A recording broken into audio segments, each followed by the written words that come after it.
एक बार की बात है, एक घने जंगल में दो भालू रहते थे। यह जंगल बहुत ही सुंदर और हरा भरा था, जहां हर तरफ पेड़ और पौधे थे। उनके नाम थे भोलू और टीनू। भोलू और टीनू का यह जंगल उनका घर था, जहां वे बहुत खुश रहते थे। भोलू थोड़ा शर्मीला और डरपोक था। उसे नए लोगों से मिलने में डर लगता था, लेकिन टीनू बहुत ही बहादुर और होशियार था। वह हमेशा नई चीजें सीखने के लिए तैयार रहता था। दोनों बहुत अच्छे दोस्त थे। वे एक दूसरे के बिना एक पल भी नहीं रह सकते थे। वे हमेशा साथ खेलते, खाते और सोते थे। उनके दिन हंसी मजाक और मस्ती में बीतते थे। भोलू और टीनू एक दूसरे की बहुत परवाह करते थे। वे एक दूसरे की खुशी में खुश होते और दुख में दुखी। अगर एक को कभी कोई परेशानी होती तो दूसरा उसकी मदद के लिए हमेशा तैयार रहता। वे जानते थे कि सच्ची दोस्ती का मतलब एक दूसरे का साथ निभाना होता है, चाहे कुछ भी हो जाए। वे जानते थे कि सच्ची दोस्ती का मतलब एक दूसरे का साथ निभाना होता है, चाहे कुछ भी हो जाए, चाहे कुछ भी हो जाए। वे हमेशा एक दूसरे के साथ खड़े रहते थे, चाहे कितनी भी मुश्किलें क्यों ना आए। भोलू को टीनू की कहानियां सुनना बहुत पसंद था। टीनू की कहानियां हमेशा रोमांचक और मजेदार होती थी। टीनू उसे जंगल के रोमांच और खतरों के बारे में बताता था। वह भोलू को अपने साहसिक कारनामों के बारे में सुनाता। भोलू टीनू की बातें ध्यान से सुनता और सोचता कि काश वह भी टीनू की तरह बहादुर होता। वह टीनू की कहानियों से प्रेरित होता और सोचता कि काश वह भी टीनू की तरह बहादुर होता। भोलू ने ठान लिया कि वह भी एक दिन टीनू की तरह बहादुर बनेगा। हर सुबह भोलू और टीनू जंगल में फल और शहद इकट्ठा करने जाते। वे दोनों बचपन से ही सबसे अच्छे दोस्त थे और हमेशा एक दूसरे का साथ देते थे। टीनू पेड़ों पर चढ़कर मीठे फल तोड़ता और भोलू नीचे खड़ा होकर उसे देखता और खुश होता। भोलू नीचे गिरे हुए फलों को इकट्ठा करता और उन्हें एक टोकरी में रखता। वे दोनों मिलकर काम करते और एक दूसरे की मदद करते। कभी कभी वे मछली पकड़ने नदी किनारे भी जाते। यह उनका पसंदीदा समय होता था।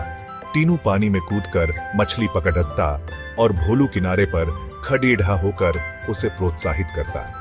भोलू मछलियों को एक टोकरी में रखता और दोनों मिलकर मछलियों को घर ले जाते। एक दिन वे जंगल में घूम रहे थे कि तभी उन्हें एक मधुमक्खी का छत्ता दिखाई दिया। वे दोनों बहुत उत्साहित हो गए। छत्ता बहुत ऊंचे पेड़ पर था। भोलू ने ऊपर देखा और थोड़ा डर गया। भोलू डर गया और बोला, टीनू, ये बहुत ऊंचा है, हम कैसे शहद निकालेंगे? टीनू ने कहा, चिंता मत करो भोलू, मैं हूं ना, हम मिलकर यह कर लेंगे। टीनू ने पेड़ पर चढ़कर शहद निकाला और भोलू को नीचे दिया। भोलू ने शहद को संभाल कर रखा। भोलू ने शहद को नीचे संभाल कर रखा और टीनू की मदद की। भोलू बहुत खुश हुआ और बोला, धन्यवाद टीनू, तुम सच में बहुत अच्छे दोस्त हो। वे दोनों हंसते हुए शहद का आनंद लेने लगे। एक दिन भोलू और टीनू जंगल में घूमते हुए एक नदी के किनारे पहुंच गए। यह नदी बहुत ही चौड़ी और गहरी थी। नदी में बहुत तेज बहाव था। पानी की आवाज बहुत डरावनी थी। भोलू नदी को देखकर डर गया। उसके दिल की धड़कन तेज हो गई। उसने कभी इतनी तेज बहती नदी नहीं देखी थी। उसे लगा कि यह नदी पार करना असंभव है। भोलू ने कहा, टीनू, यह नदी तो बहुत खतरनाक है। हमें बहुत सावधानी से काम लेना होगा। हम इसे कैसे पार करेंगे? क्या हमारे पास कोई योजना है? टीनू ने नदी को ध्यान से देखा। उसने सोचा कि शायद कोई रास्ता हो। वह समझ गया कि नदी को पार करना आसान नहीं होगा, लेकिन उसे एक उपाय सूझा।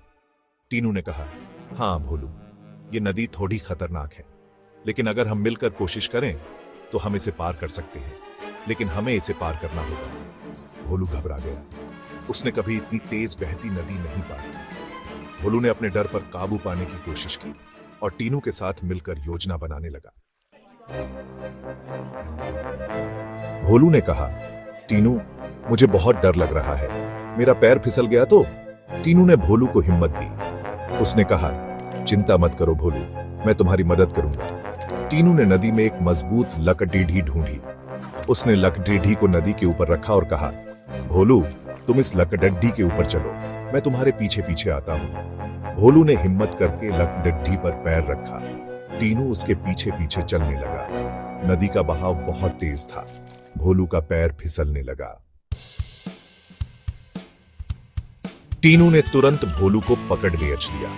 उसने अपनी पूरी ताकत लगाकर भोलू को गिरने से बचाया। धीरे धीरे दोनों ने मिलकर नदी पार कर ली। भोलू ने राहत की सांस ली। उसने टीनू को गले लगाते हुए कहा, टीनू, तुमने मेरी जान बचाई। तुम सच में मेरे सबसे अच्छे दोस्त हो। टीनू मुस्कुराया। उसे भोलू की मदद करके बहुत खुशी हुई। उस दिन भोलू और टीनू ने सच्ची दोस्ती का मतलब समझा। उन्होंने जाना कि सच्चा दोस्त वही होता है जो मुसीबत में साथ दे।